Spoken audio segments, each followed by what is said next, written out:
आज 12 का क्लास चल रहा है, पार्टनरशिप फंडामेंटल चैप्टर का है। साझेदारी, मैं कल साझेदारी सलेख पार्टनर साझेदारी किसे कहते हैं तब उनके विशेषताएँ पढ़ाए थे। अब मैं ये बताऊंगा कि साझेदारी सलेख में नियम ही कहता है कि साझेदारी सलेख में जो दिया होता है वही बंटवारा या वही नियम लागू होता है। लेकिन बहुत से ऐसे नियम हैं जो साझेदारी सलेख के अभाव में कुछ नियम बनाए गए हैं। अधिनियम 1932 में नियम बनाए हैं जो साझेदारी सलेख में न उल्लेख हो तो उसके बारे में दिया गया है। पहला है साझेदारी के वेतन या कमीशन।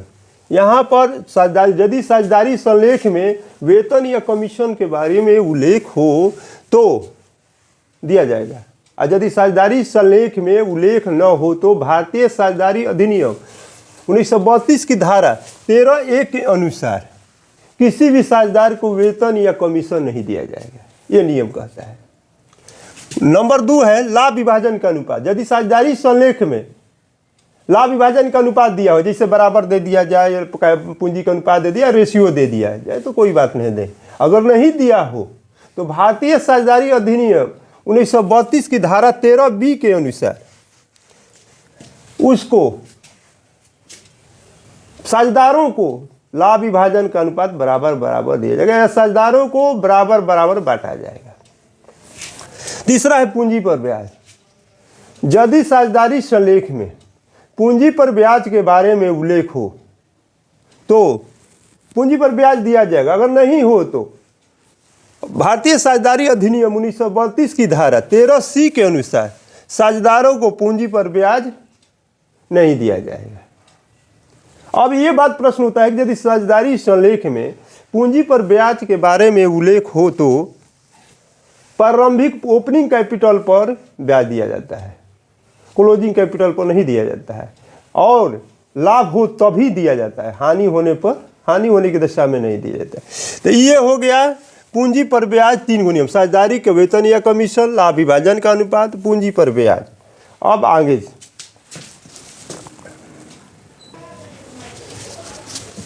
यदि साझेदारी अतिरिक्त पूंजी पर ब्याज है, अगला पॉइंट है अतिरिक्त पूंजी पर ब्याज। यदि साझेदारी सलेख में अतिरिक्त पूंजी पर ब्याज के बारे में उल्लेख न हो तो भारतीय साझेदारी अधिनियम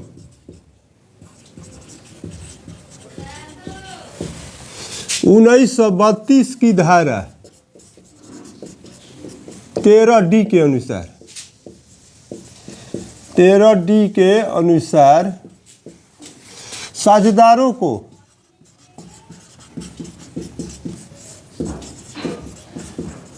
अतिरिक्त पूंजी पर ब्याज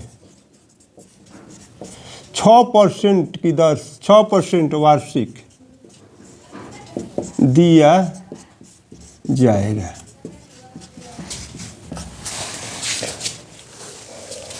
अब अगला देखिए,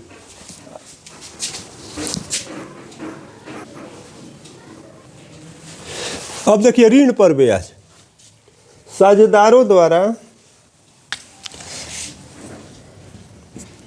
यदि साझेदारी सलेख में साझेदारों को दिए गए ऋण पर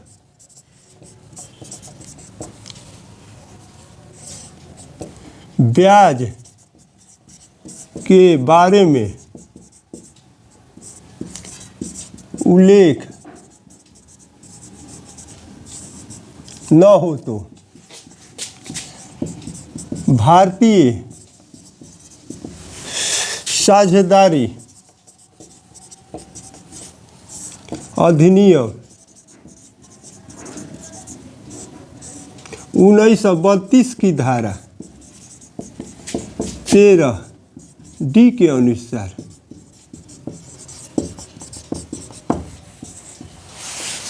साझेदारों द्वारा दिए गए ऋण पर 6% वार्षिक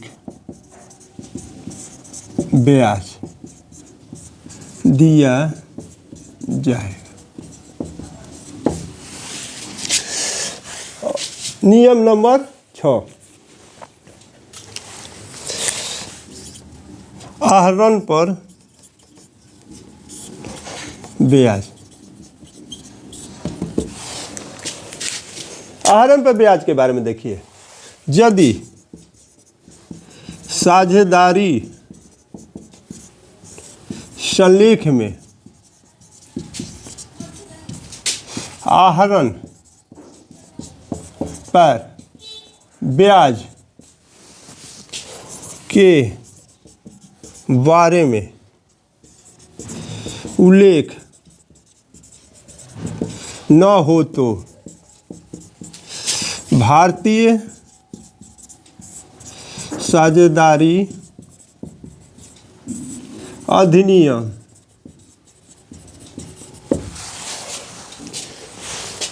1930 की धारा के अनुसार 1932 के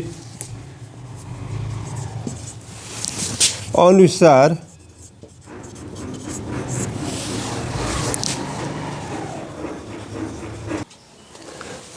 अब देखिए, ये नियम है, चौथा नंबर है अतिरिक्त पूंजी पर ब्याज में। यदि साझेदारी संलेख में साझेदारों द्वारा दिए गए अतिरिक्त पूंजी पर ब्याज के बारे में उल्लेख हो तो जितना % दिया जाएगा उतना दिया जाएगा, दिया रहेगा उतना दिया जाएगा।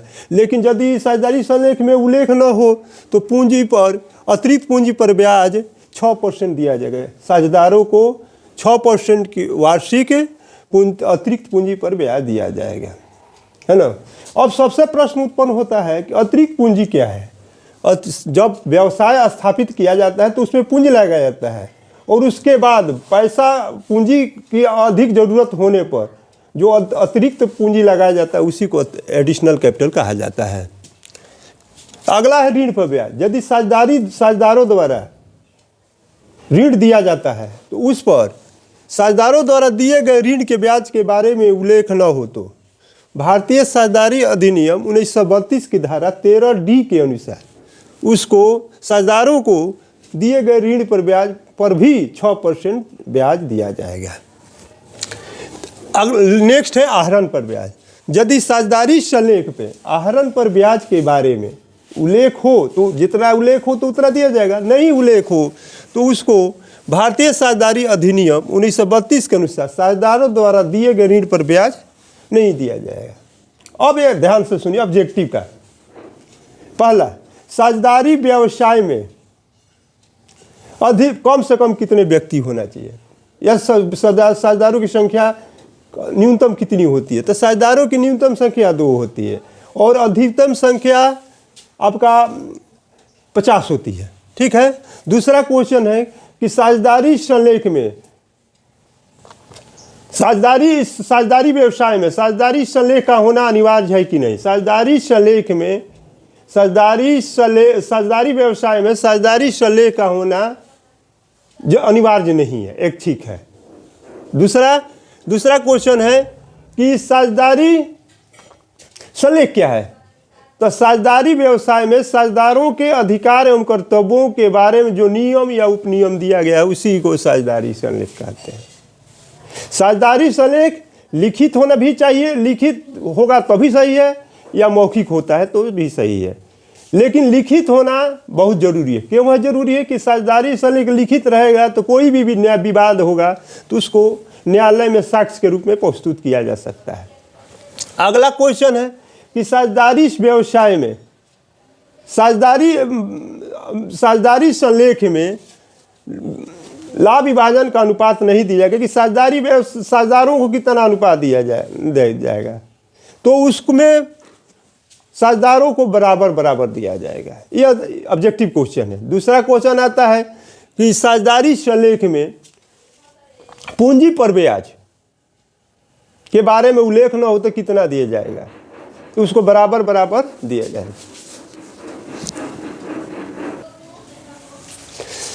अगला ऑब्जेक्टिव क्वेश्चन देखिए कि किसी साझेदारी के अभाव में साझेदारी फर्म में लाभ हानि का विभाजन किया जाता है। पहला बराबर बराबर, दूसरा पूंजी के अनुपात में, तीसरा विभिन्न अनुपातों में, चौथा इनमें से कोई नहीं, तो बराबर बराबर।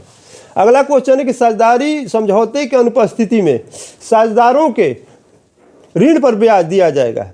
पहला है 5% वार्षिक दर से, दूसरा है 6% वार्षिक दर से, तीसरा है 8% की वार्षिक दर, चौथा 4%। तो आंसर क्या होगा? 6% वार्षिक दर से।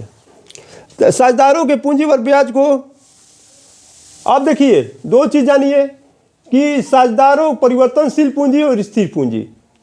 स्थिर पूंजी में पूंजी का शेष जो होता है, कैपिटल का शेष जो होता है एक समान रहता है, अपरिवर्तनशील पूंजी में बदलते रहता है। इसमें से स्थिर पूंजी में दो खाते बनाए जाते हैं। पहला खाता कौन बनता है?